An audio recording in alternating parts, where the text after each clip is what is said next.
আজ আমরা অগ্নিশ এখানে সমবেত হয়েছি আমাদের দুটি অনুষ্ঠান নিয়ে। আমরা বলছি সুর ও সংলাপ। সুরও আছে, সংলাপও আছে। আমরা জানি বিশিষ্ট সঙ্গীতকার, গীতিকার, সুরকার, শিল্পী ভারতবর্ষের অন্যতম আমাদের অহংকার, এই বাংলা তথা ভারতের অহংকার সলিল চৌধুরী। তার জন্ম শতবর্ষ এবার। সেই সলিল চৌধুরী জন্ম শতবর্ষে খানিক গঙ্গা জলে গঙ্গা পুজো করবো আমরা। তাঁরই কম্পোজিশনে কিছু গান, তার লেখা কিছু গান আমরা এখানে পরিবেশিত করব আমাদের মতো করে। কোনো গান গেয়েছেন লতা মঙ্গেশকর, কোনো গান গেয়েছেন হেমন্ত মুখোপাধ্যায়, কোনো গান গেয়েছেন সবিতা চৌধুরী, কোনো গান কলকাতা কয়ার। যারা যেভাবেই গান না কেন তারা তাঁদের মতো গেয়েছেন। আমরা অগ্নিশ, আমরা আমাদের মতো গাইব। কেবল উদ্দেশ্য একটাই, আমরা সলিল চৌধুরীকে শ্রদ্ধা জানাবো গানে, কথায় এবং সুরে সুরে।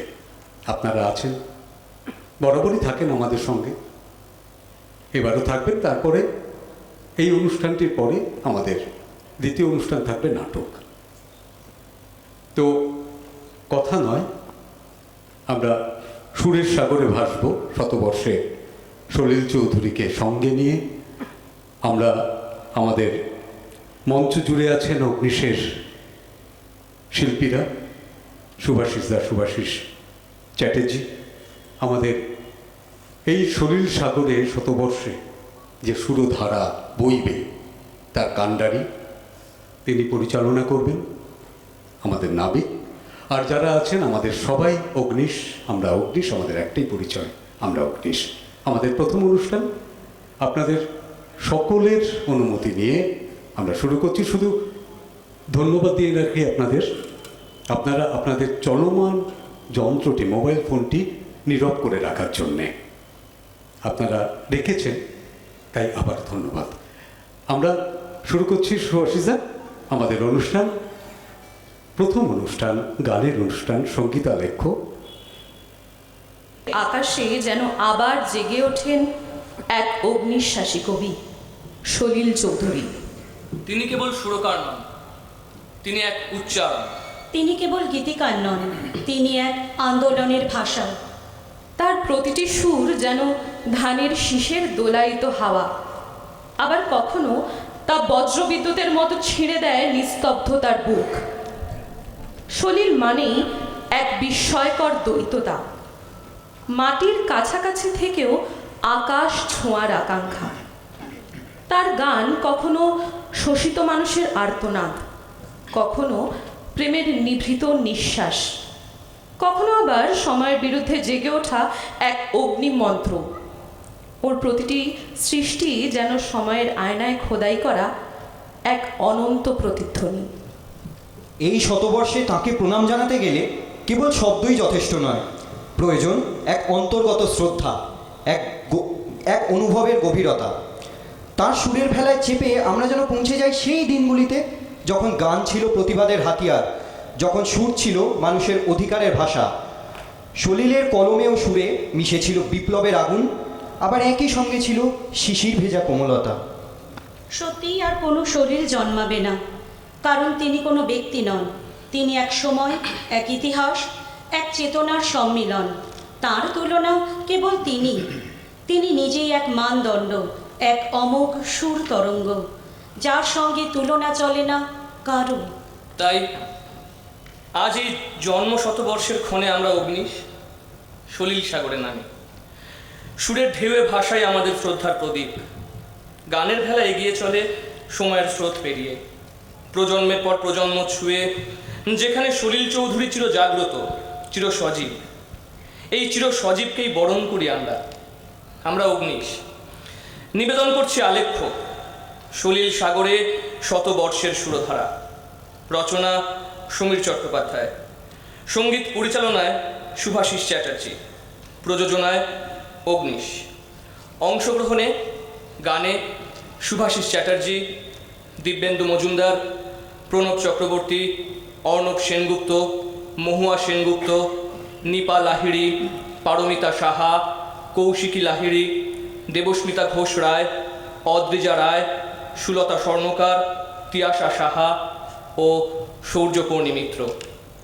কথায় ও কবিতায় সহেলি ধর, সৈকত ঘোষাল, সোমা সেনগুপ্ত এবং অর্চিষ্মান চট্টোপাধ্যায়। যন্ত্রে তবলায় সুব্রত চক্রবর্তী, স্প্যানিশ গিটারে টিটো তালুকদার, অক্টোপ্যাডে প্রদীপ্ত নাহা, হারমোনিয়ামে শুভাশিস চ্যাটার্জি। সলিল আলেখ্যর প্রথম গান আমায় প্রশ্ন করে নীল ধ্রুবতারা। গায়ক হেমন্ত মুখোপাধ্যায়, সুরকার সলিল চৌধুরী, গীতিকার সলিল চৌধুরী। ঘরানা আধুনিক, সাল 1969। জীবনের দিশাহীনতা, ক্লান্তি এবং প্রেমিকের চিরন্তন একাকিত্বের এক গভীর অনুভূতির কথা বলে এই গান।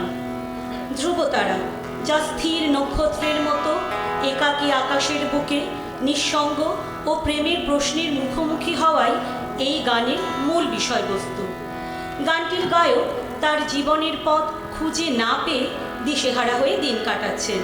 ধ্রুবতারা, যা নাবিকদের পথ দেখায়, সেই ধ্রুবতারা তাকেই প্রশ্ন করছে তার লক্ষ্য কী, অথচ তিনি কোনো উত্তর দিতে পারছেন না।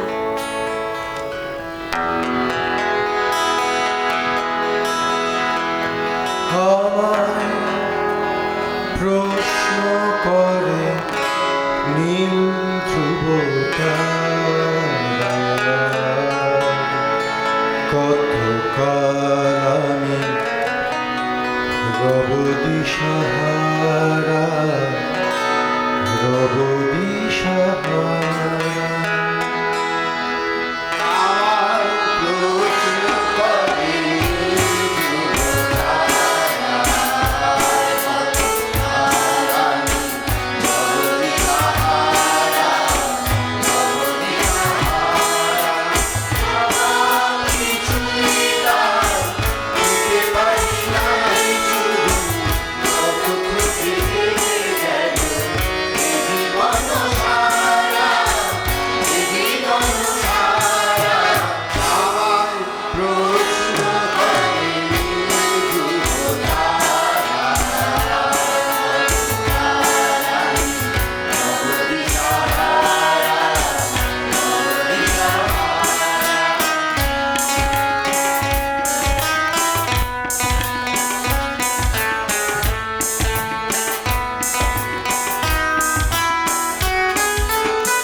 পাশে সব কিছু যায় আসে, আমি শুধু তুষারিত গতিহীন ধারা, গতিহীন ধারা।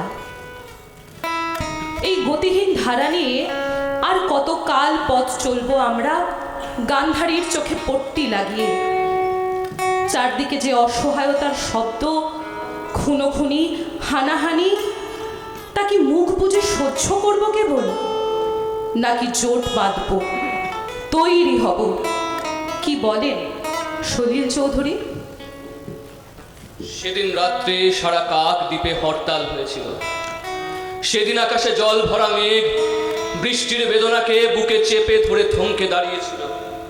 এই পৃথিবীর আলো বাতাসের অধিকার পেয়ে পায়নি যে শিশু জন্মের ছাড়পত্র, তারই দাবি নিয়ে সেদিন রাত্রে সারা কাক দ্বীপে কোনো গাছে কোনো কুড়িটা ফোটেনি, কোনো অঙ্কুর মাথাও তোলেনি। প্রজাপতি যত আরো একদিন গুটি পোকা হয়েছিল, সেদিন রাত্রে সারা কাক দ্বীপে হরতাল হয়েছিল।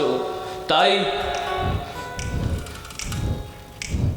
গ্রামনগর, মাঠ পাথার, বন্দরে তৈরি হও কার ঘরে জয়ের দ্বীপ, চির আধার তৈরি হও কার বাছার জোটেনি দুধ শুকনো মুখ তৈরি হও, ঘরে ঘরে ডাক পাঠাই তৈরি হও, জোট বাঁধো মাঠে কিষান কলে মজুর নওজওয়ান, জোট বাঁধো এই মিছিল, এই মিছিল সব হারার সব পাওয়ার এই মিছিল, প্রতিভা আর যশোদা মার রক্তবীজ এই মিছিল, স্বামীহারা অনাথিনীর চোখের জল এই মিছিল, শিশুহারা মাতা পিতার অভিশাপের এই মিছিল, এই মিছিল সব হারার সব পাওয়ার এই মিছিল, হও শামিল, হও শামিল, হও শামিল এই মিছিল, এই মিছিল, এই মিছিল। বিচারপতি তোমার বিচার করবে যারা, আজ জেগেছে এই জনতা, এই জনতা। এই গান শুরু হওয়ার আগে যেন এক অদৃশ্য ঢাক বাজে সময়ের বুকের ভেতর। ইতিহাস তার ধুলোমাখা পাতা ছেড়ে উঠে দাঁড়ায়, আর নীরবতার অন্ধকার চৌহদ্দি ভেঙে শোনা যায় এক সমবেত পদধ্বনি। এ আর কোনো সাধারণ জনতার কণ্ঠ নয়, এ সেই জাগ্রত মানুষের উত্থান, যাদের রক্তে মিশে আছে অপমানের আগুন, বঞ্চনার দীর্ঘশ্বাস আর ন্যায় বিচারের অদম্য দাবি। এখানে বিচারপতি কেবল কোনো ব্যক্তি নন, তিনি এক প্রতীক, এক ব্যবস্থার মুখ, যেখানে ন্যায় অনেক সময় নিঃশব্দে নির্বাসিত হয়। আর জনতা, তারা কেবল মানুষ নয়, তারা ইতিহাসে সঞ্চিত ক্রোধ, যুগের পর যুগের দগ্ধ অভিমান, প্রতিটি ফাঁসির মঞ্চে ঝুলে থাকা প্রতিবাদের ছায়া। এক শপথ, এক ঘোষণা, এক নতুন প্রভাতের আগমনী, যেখানে ন্যায় আর অন্যায়ের সীমানা নতুন করে আঁকা হবে, আর মাথা নত করতে বাধ্য হবে সেই সব শক্তি যারা এতদিন বিচারকের আসনে বসে অন্যায়ের পক্ষে রায় লিখে এসেছে। এই সেই জাগরণের দরজা, যেখান থেকে শুরু হয় জনতার ইতিহাস, জনতার বিচার, জনতার অগ্নিস্নাত পুনর্জন্ম।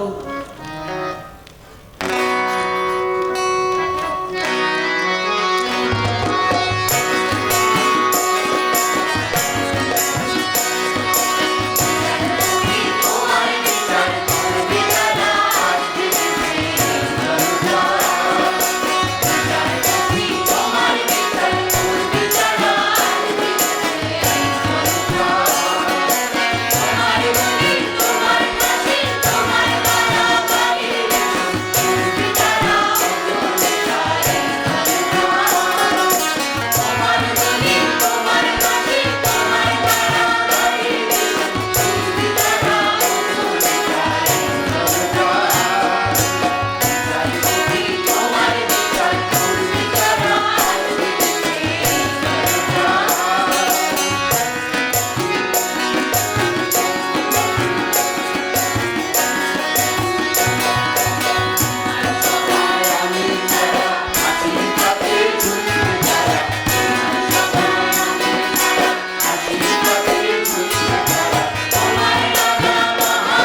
যার মাত্রা আজও গোনা শেষ হয়নি। সলিল চৌধুরীর কাছ থেকে সবচেয়ে বড় যে শিক্ষাটা পাওয়া যায় তা কোনো নির্দিষ্ট সুর বা তাল শেখার পাঠ নয়, তা এক ধরনের দৃষ্টিভঙ্গি, এক ধরনের জীবনবোধ। তিনি শেখান যে গান কেবল আবেগের আকস্মিক বিস্ফোরণ নয়। আবেগ সেখানে থাকবে, অবশ্যই থাকবে, কিন্তু আবেগ যদি একা থাকে সে অন্ধ হয়ে পড়ে। সলিল চৌধুরী আমাদের শিখিয়েছেন আবেগকে চোখ দিতে হয়, আর সেই চোখের নাম চিন্তা। তার কাছে গান ছিল চিন্তার সুর। একটি সুর তখনই অর্থবহ হয় যখন তার ভিতরে যুক্তির হাড়গোড় আছে, যখন তার হাঁটার ভঙ্গি জানা, যখন সে জানে কোথা থেকে এসেছে আর কোথায় যাচ্ছে। তাই তিনি বলতেন, গান মানে শুধু অনুভব নয়, গান মানে চিন্তা, চলন ও সংগঠন। এই তিনটি শব্দ একসঙ্গে না থাকলে তার কাছে গান অসম্পূর্ণ থেকে যেত। চিন্তা মানে কেবল বুদ্ধির খেলা নয়, চিন্তা মানে প্রশ্ন করা। এই গানটি কেন তৈরি হচ্ছে, কার জন্য তৈরি হচ্ছে, এই সময়ের সঙ্গে তার সম্পর্ক কী? তিনি কখনই সুরকে নিরীহ হতে দেননি। প্রতিটি সুরের ভিতরে তিনি ঢুকিয়ে দিতেন একটি অবস্থান, মানুষের পাশে দাঁড়ানোর অবস্থান, সময়ের মুখোমুখি হওয়ার অবস্থান। তাই তার গান শোনা মানে শুধু শোনা নয়, ভেবে নেওয়া। চলন, এই শব্দটি তার সঙ্গীতে অত্যন্ত গুরুত্বপূর্ণ। সলিল চৌধুরীর গান দাঁড়িয়ে থাকে না, এমনকি বিরহের গানও তার কাছে থেমে যাওয়ার নাম নয়। তিনি বিশ্বাস করতেন অনুভূতিও হাঁটে, সুরের ভিতরে তাই থাকে গতি, থাকে যাত্রা, থাকে এক জায়গা থেকে আর এক জায়গায় পৌঁছানোর আকাঙ্ক্ষা। তার গানে শুরু মানে সূচনা, মাঝখান মানে পথ চলা, আর শেষ মানে নতুন এক অবস্থানে পৌঁছে যাওয়া। এই চলন না থাকলে গান তার কাছে প্রাণহীন হয়ে যেত। আর সংগঠন, এটাই হয়তো তার সবচেয়ে কঠোর দাবি। কারণ সংগঠন মানে শৃঙ্খলা, সংগঠন মানে দায়িত্ব। একটি গান তার কাছে কখনোই আলাদা আলাদা টুকরোর সমষ্টি ছিল না। কথা, সুর, তাল, অর্কেস্ট্রেশন, কণ্ঠ, নীরবতা সব মিলিয়ে একটি জগৎ তৈরি করতে হতো। একটি কর্ড কোথায় বসবে, একটি ভায়োলিন কোন ফাঁকে ঢুকবে, একটি শ্বাস কোথায় নেওয়া হবে, সব কিছুরই জায়গা নির্ধারিত ছিল। এই কারণেই তার গান রিমিক্স সহ্য করে না, কারণ সেখানে কিছু বদলালেই পুরো পৃথিবীটা টলে যায়। সলিল চৌধুরীর গান একবার শুনে ফেলে রাখা যায় না। এই গান নিজের মতো করে শ্রোতার ভিতরে জায়গা করে নেয়। তার গান তরুণ বয়সে ভালো লাগে, বয়স বাড়লে প্রয়োজন হয়ে ওঠে। তখনই বোঝা যায় এই গানগুলো শুধু মন ভালো করার জন্য লেখা হয়নি, এই গানগুলো জীবন সামলানোর জন্য লেখা। তাই এই মুহূর্তে আমরা শুনবো হেমন্ত সলিলজুরির সেই অসামান্য গান, দুরন্ত ঘূর্ণির এই লেগেছে পাক। এই দুনিয়া ঘুরে বন বন বন বন, ছন্দে ছন্দে কত রং বদলায়, রং বদলায়। 1958 সালে তৈরি হওয়া এই গানে পৃথিবীর পরিবর্তনশীল রূপ ও জীবনের অস্থিরতাকে তুলে ধরা হয়েছে।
বহুধা ক্ষেত্রে বিস্তৃত সহস্র ধারায় বহতা নদীর মতন সলিল সত্তার সত্যনিষ্ঠ জ্ঞান, সদর্থক সৃষ্টিশীল চিন্তাভাবনা, গভীর প্রজ্ঞা, অন্তর্দৃষ্টি, মানবিক মূল্যবোধ জারিত জীবন দর্শন, বিশ্ব মানবতাবাদ, সমাজের অসহায় দুর্বল শ্রেণীর প্রতি সংবেদনশীল সমবেদনা, সহানুভূতি, তাদের প্রতি অন্যায়ের প্রতিবাদ, শিশুদের প্রাণের ভেতরে অমূল্য মূল্যবোধের সহজ পাঠ যিনি দিতে পারতেন, তিনি সলিল চৌধুরী।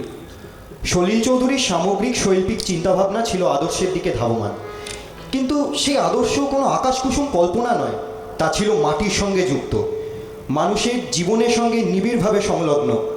তিনি শিল্পকে ব্যবহার করেছেন অন্ধকার থেকে আলোর দিকে এগিয়ে যাওয়ার এক জ্যোতির্ময় পথরেখা হিসেবে। মানুষকে বোঝায় অন্ধকার চিরস্থায়ী নয়, যদি মানুষ আলো জ্বালাতে শেখে। এই শিক্ষা আজও সমান জরুরি। সময় বদলালেও অন্যায় রূপ বদলায় মাত্র, তার অস্তিত্ব মুছে যায় না। সলিল চৌধুরীর গান তাই কেবল শোনার বিষয় নয়, তা অনুশীলনের বিষয়, আত্মস্থ করার বিষয়। বাঁচো আনন্দে, গান গাও আনন্দে, ওই দূরে শোনা যায় মাদলের ধিতান ধিতান বল।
বিষয় সলিল চৌধুরীর গান, গান সংখ্যা 85, সুরকার সলিল চৌধুরী, প্রকাশকাল 1959, শিল্পী Lata Mangeshkar, record number GE 24972। Soma, কোন গানের কথা বলছি মনে পড়ছে? হ্যাঁ, বিখ্যাত সেই গান, যা রে উড়ে যা রে পাখি, ফুরালো প্রাণীর মেলা, শেষ হয়ে এলো বেলা, আর কেন নিচে তোরে বেঁধে রাখি, যা রে। বিষাদ মাখা রূপকধর্মী আধুনিক বাংলা গান এটা। হ্যাঁ, লতা মঙ্গেশকরের গাওয়া। কালজয়ী অ্যাডভান্স মিউজিক অ্যারেঞ্জমেন্টের জন্য এই গান খুব জনপ্রিয় হয়। এখানে বিচ্ছেদ, মুক্তি এবং নশ্বরতাকে পাখির রূপকের মধ্যে দিয়ে ফুটিয়ে তুলেছেন সলিল চৌধুরী।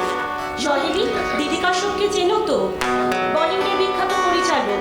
তিনি 1961 সালে মায়া বলে একটি ছবি তৈরি করেন। হ্যাঁ হ্যাঁ জানি। ছবিতে প্রধান চরিত্রে ললিতা পাওয়ারের সাথে দেবানন্দ এবং মালা সিনহা অভিনয় করেছিলেন, তাই তো? আসলে আসলি নাকলির ঠিক 1 বছর আগে এই মায়া ছবিটি তৈরি হয়েছিল। দুটো ছবিরই একেবারে একই রকম গল্পের লাইন। আসলি নাকলির তুলনায় মায়া বক্স অফিসে কম সফল হয়েছিল, তবে ছবিটির সঙ্গীত নিয়ে কোনো কথা হবে না। সলিল চৌধুরীর সুরে এবং মজরুহ সুলতানপুরীর লেখা নটি গানের সবকটি হিট।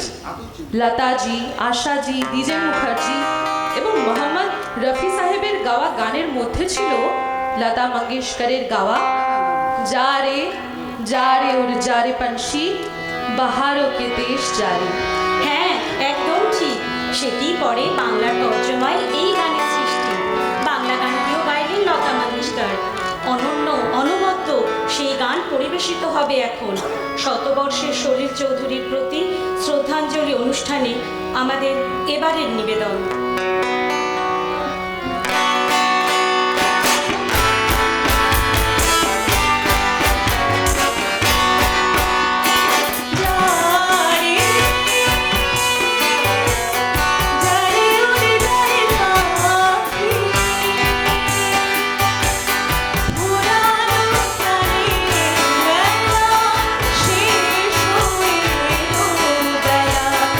আর কেন মিছে করে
জন্ম শতবর্ষের এই পবিত্র প্রাঙ্গণে দাঁড়িয়ে আমরা যেন সুরের এক অনন্ত তীর্থে অর্ঘ্য নিবেদন করি সলিল চৌধুরীর স্মরণে। এই স্মরণ কেবল একটি আনুষ্ঠানিকতা নয়, এ যেন চরণামৃতের মতো অন্তরের গভীরে স্পর্শ করা এক অমৃত স্রোত, যেখানে সুর, শব্দ আর চেতনা মিলেমিশে একাকার। সলিলকে সামান্য সময় ধরা যায় না ঠিকই, তিনি তো এক বিস্তীর্ণ আকাশ, যার প্রতিটি নক্ষত্র একটি করে গান, একটি করে উচ্চারণ। তার সৃষ্টির প্রতিটি পরিধি এতটাই অনন্ত যে এক জীবন যথেষ্ট নয় তার সমস্ত সুরের ভাঁজ খুলে দেখার জন্য। তবুও মানুষ চায় বিন্দুতে সিন্ধুর স্বাদ পেতে। তেমনি ক্ষুদ্র প্রয়াসে আমরা ছুঁতে চাইলাম সেই অসীম সলিল সাগরকে। তার সুরে আছে মাটির গন্ধ, মানুষের কান্না, প্রতিবাদের আগুন, আবার আছে ভালোবাসার নীরব অনুরণন। তিনি যেন এক সেতুবন্ধ, লোকগান থেকে আধুনিকতা, ব্যক্তিগত অনুভব থেকে গণচেতনা, সব কিছুকে এক সুরে বেঁধে দিয়েছেন অনায়াসে। এই বিশ্বাস চিরন্তন। যতদিন বাংলা গান বেঁচে থাকবে ততদিন সলিল সঙ্গীত তার শিরায় শিরায় সঞ্চারিত হবে। কারণ সলিল মানে কেবল এক শিল্পী নন, তিনি এক সুরধারা, এক অন্তঃসলীলা প্রবাহ, যা সময়ের গণ্ডি পেরিয়ে প্রজন্ম থেকে প্রজন্মে বয়ে চলে অবিরাম, অবিনাশী। তাই আজ এই শতবর্ষের প্রণাম মুহূর্তে আমরা বিনম্র কণ্ঠে স্বীকার করি, সলিলকে সম্পূর্ণ করে পাওয়া যায় না, তাকে কেবল অনুভব করা যায়। আর সেই অনুভবই হয়ে ওঠে আমাদের শ্রদ্ধার শ্রেষ্ঠ ভাষা, আমাদের অন্তরের গভীরতম নিবেদন। তার এই অনুভবে তো আমাদের পথ চলার দিশারি, কারণ তিনি একা নন, একসঙ্গে চলায় বিশ্বাসী। বেঁধে বেঁধে থাকলে তবেই সব সংশয়, সব বাধা কাটিয়ে জীবনের লক্ষ্যে পৌঁছানো সম্ভব হবে। তাই তার আহ্বান, পথে এবার নামো সাথী, পথেই হবে পথ চেনা।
ওই আগেই বলেছিলাম আপনাদের যে আমরা গঙ্গা জলে গঙ্গা পুজোর আয়োজন করেছি। এই আমাদের সলিল পুজো। আমরা বিশ্বাস করি এই ভারতবর্ষ যতদিন থাকবে, যতদিন সঙ্গীত থাকবে, যতদিন বাঙালি থাকবেন, ততদিন সলিল থাকবেন। সলিল চৌধুরী একটা নক্ষত্র। অনেক এরকম নক্ষত্র ভারতবর্ষের আকাশে বিভিন্ন সময় এসছেন, থেকেছেন। সলিল চৌধুরী তাদেরই মতো হয়তো একজন, কিন্তু কোথাও যেন সবার থেকে আলাদা। তাই 100 বছরেও সলিল বন্দনা সারা বাংলা জুড়ে, মানে কোথায় ভালো লাগার জায়গা জানেন? সলিল চৌধুরীর 100 বছর পালন হচ্ছে প্রত্যন্ত গ্রামে। কল্যাণ সেন বরাটরা, তারা ছুটে গেছেন, কঙ্কন ভট্টাচার্য, কল্যাণ সেন বরাট, তারা ছুটে গেছেন। এরকম একটা আয়োজন হয়েছে। গ্রামের মানুষ তারা সলিল চৌধুরী কতটাই বা বুঝবেন, তারা একটা কম্পিটিশন করেছিলেন কল্যাণ সেন বরাটের হিসেব অনুযায়ী, এবং সেটা খাতাপত্র দেখেই বলা হয়েছে প্রায় 2,500 মানুষ, শিল্পী, তারা সেই প্রতিযোগিতায় অংশগ্রহণ করেছিলেন। এইখানেই সলিলের সার্থকতা।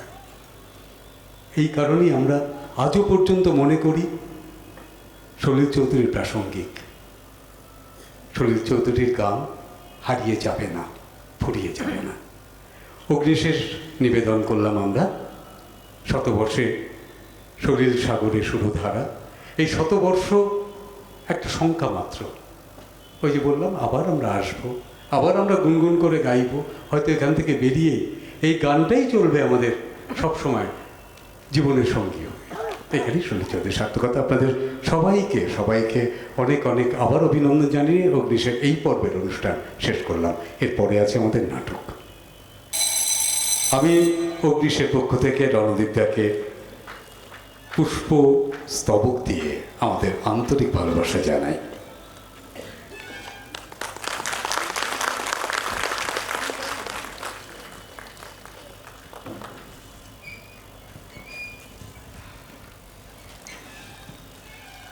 যার জন্যে এই আয়োজন, এই মুহূর্তে আমরা যাকে বরণ করব, যাকে শ্রদ্ধা জানাবো, সেই নাটককার মৈনাক সেনগুপ্তকে মঞ্চে আহ্বান করছি। আপনাদের করতালির উষ্ণতায় এই মুহূর্ত হয়ে উঠুক উজ্জ্বল এবং স্মরণীয়। কারণ মঞ্চে যারা অভিনয় করবেন তার নেপথ্য কারিগর তো তিনি যা বলবেন, তিনি যা ভেবেছেন, তার দর্শন, তার ভাবনা, সেটাই নাটকের চরিত্ররা এক এক করে আমাদের সামনে, আপনাদের সামনে তুলে ধরবেন। আমরা এই মুহূর্তে আমাদের নাটককার মৈনাক সেনগুপ্তকে অগ্নিশের পক্ষ থেকে বরণ করে নেব ফুলে ফুলে।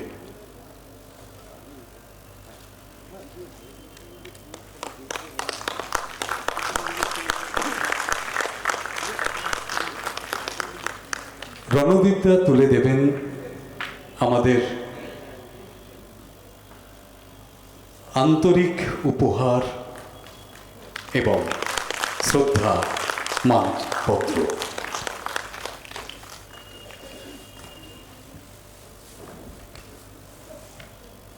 যে মানপত্রটি আমরা আমাদের প্রিয় নাটককারের হাতে তুলে দিলাম, তাতে আছে শ্রদ্ধেয় নাট্যকার মৈনাক সেনগুপ্তের প্রতি অগ্নিশের শ্রদ্ধা জ্ঞাপন। শব্দের মঞ্চে আপনি আলোর স্থপতি, আপনি সমাজ স্বর, নিঃশব্দের অন্তরালে আপনি উচ্চারণের কারিগর। সময়ের ধূসর প্রান্তরে মেশান মনের সবুজ রং, আছে যা জমাট সুপ্ত, সেই প্রজ্ঞাবান নাটককার আপনি। আপনি মৈনাক সেনগুপ্ত। আপনার কলম ভালোবাসতে জানে, সৃজনে জীবন ভাস। অগ্নি আখরে লেখেন আপনি পুনর্গঠনের ইতিহাস।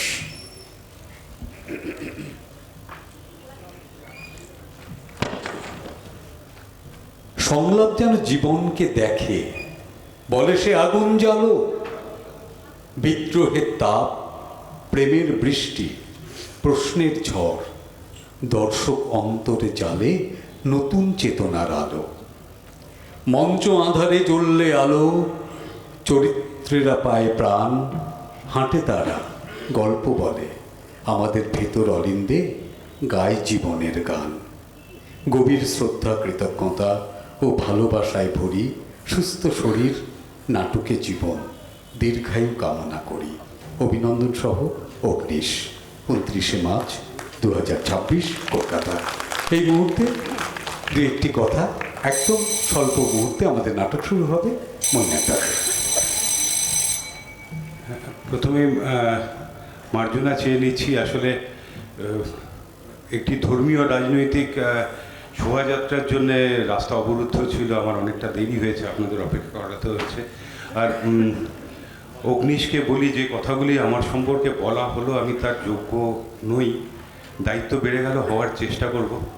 আর আমার তরফ থেকে একটি ছোট্ট কথা আর একটাই, এটা এই অডিটোরিয়ামে ঢুকতে ঢুকতে খবর পেলাম আমার বন্ধু, আপনাদেরও প্রায় সকলের পরিচিত, অত্যন্ত প্রিয় অভিনেতা এবং যে এই সময়েও অত্যন্ত ঋজু গদ্যকার, এই সময়েও যার মেরুদণ্ডটা সোজা, সেই রাহুল অরুণোদয় বন্দ্যোপাধ্যায় একটু আগে মারা গেছেন একটি দুর্ঘটনায়। আমি অনুরোধ করব অগ্নিশকে যে আজকের প্রদর্শনটা যেন তার উদ্দেশ্যে বলার অবস্থা নেই, দুঃখিত। এইমাত্র খবর পেলাম। আসলে ব্যক্তিগতভাবে রাহুলের সঙ্গে আমার পরিচয় অনেক দিনের, পেশাগত কারণে। বন্ধু মানুষ এবং প্রাণখোলা মানুষ, তো মৈনাক দ্বারা জানেন। আসলে ওই যে বললেন না, হ্যাঁ এখনো মেরুদণ্ডটা সোজা ছিল, ওই মানুষটি অনেক কথা অনেকভাবে বলতে পারতেন। অরুণোদয় বন্দ্যোপাধ্যায়, তার অনেক লেখা আপনারা পড়েছেন। প্রায়শই আজকাল আনন্দবাজারে রবিবাসরীয়তে রাহুলের লেখা ছাপা হতো।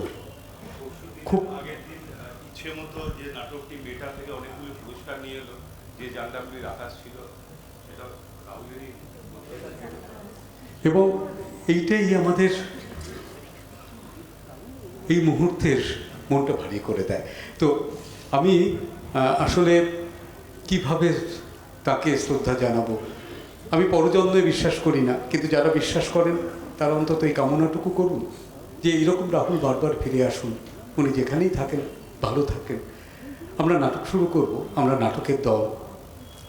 আমরা আজকের এই প্রযোজনাটি রাহুলের নামেই অর্পণ করছি। আর এই মুহূর্তে আমরা যদি 1 মিনিট একটু রাহুলের জন্যে একটা নীরবতা পালন করে, রাহুলের আত্মা অবিনশ্বর, এটাই আমরা জানি, তার আত্মার শান্তি কামনা করতে পারি।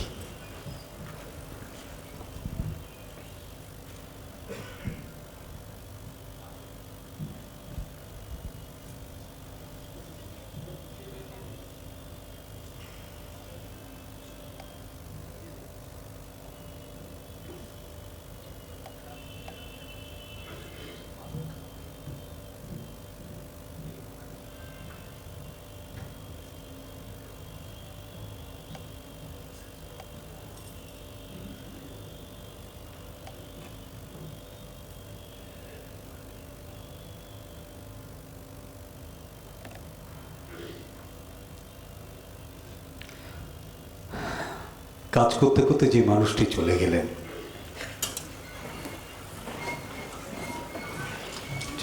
কাজ করতে করতে যে মানুষটি চলে গেলেন, শুটিং করেই ফিরছিলেন, শুটিং করতে করতেই জলে ডুবে এই ঘটনাটি ঘটে, তেমনই খবর এলো। তো কাজের মধ্যে দিয়েই তাকে আমরা স্মরণ করি। আসলে কোনোটাই চলে যাওয়া নয়, রাহুল ফুরিয়ে যায় না, রাহুল হারিয়েও যাবে না। রাহুল কাজের মধ্যে দিয়ে বেঁচে থাকবেন, তার লেখার মধ্যে দিয়ে বেঁচে থাকবেন। একদম দু একটি ছোট্ট কথা আমরা একটু শুনে নেব আমাদের রণদার কাছে। না, আমার তো প্রথম কথা হচ্ছে যে নাটকের সেই অর্থে তো আমি মানুষ নই। তো যারা এখানে বলছেন, বিশেষ করে যিনি আমার পাশে দাঁড়িয়ে রয়েছে, তারা নাট্যকর্মী, নাট্য আন্দোলনের সাথে বহুদিন জড়িয়ে আছেন। তবে একটা ছোট মানে দুটো একটা কথা বলার কথা উনি বলেছেন, বলার কিছু নেই, কারণ নাটক it is a language by itself. এটা বোধহয় সেই একটা আর্ট ফর্ম যা আমাদের সমাজকে বদলে দিতে পারে। আজ কিছুক্ষণ আগে একটা সলিল চৌধুরীর স্মরণেও একটা অনুষ্ঠান হয়ে গেল, সেটাও একটা অসাধারণ প্রযোজনা। আমি মিস্টার সেনগুপ্তকে আমি জানি যে উনি আজকে খুব ভারাক্রান্ত, কারণ একজন নিজের মানুষ চলে গেছেন। তো তাকে আমরা স্মরণ করব, নাটকটাই দেখি। আর একটা ছোট্ট কারেকশন রয়েছে, সেটা হচ্ছে যে হঠাৎ করে আমাকে একজন খুব বড় মানে তবলার আমি অবশ্যই ছাত্র ছিলাম, তবে সেটা একটা ছোট সেটা হতে পারে, অন্য কোনো কারণে কোনো একটা তথ্যের আদান প্রদানে কোনো একটা ভুল হয়েছে। সেটা হচ্ছে যে এক সময় যখন আমি কিশোর, অনেক ছোট, তখন পণ্ডিত শ্যামল বোসের সান্নিধ্যে আমার আসার সুযোগ হয়েছিল। তবে সেটা খুব বেশি দিনের জন্য নয়, তবে হ্যাঁ, গান বাজনা তো অবশ্যই ভালোবাসি এবং সেই জন্য এই ঘরানার সাথেও জড়িয়ে আছি বহুদিন ধরে। তো মৈনাকবাবুকে আমার শ্রদ্ধা, আমার প্রণাম। আর ওনারা নাটককে চালিয়ে নিয়ে যান, নাট্য আন্দোলনকে চালিয়ে নিয়ে যান, কারণ নাটক মানে সমাজ, নাটক মানে সমাজের পরিবর্তনের হাতিয়ার। সে হাতিয়ার ওনাদের হাতে সুরক্ষিত। ওনারা যে নাটক করেন সেই নাটক সমাজকে বদলে দেওয়ার স্বপ্ন আজও ওনারা দেখেন, এবং সেখানেই আমাদের শ্রদ্ধা, আমাদের বিনম্র প্রণতি। আপনারা সবাই নাটক দেখুন। ধন্যবাদ। আপনাদেরও ধন্যবাদ। আমরা 2 মিনিটের মধ্যে আমাদের নাটক শুরু করব।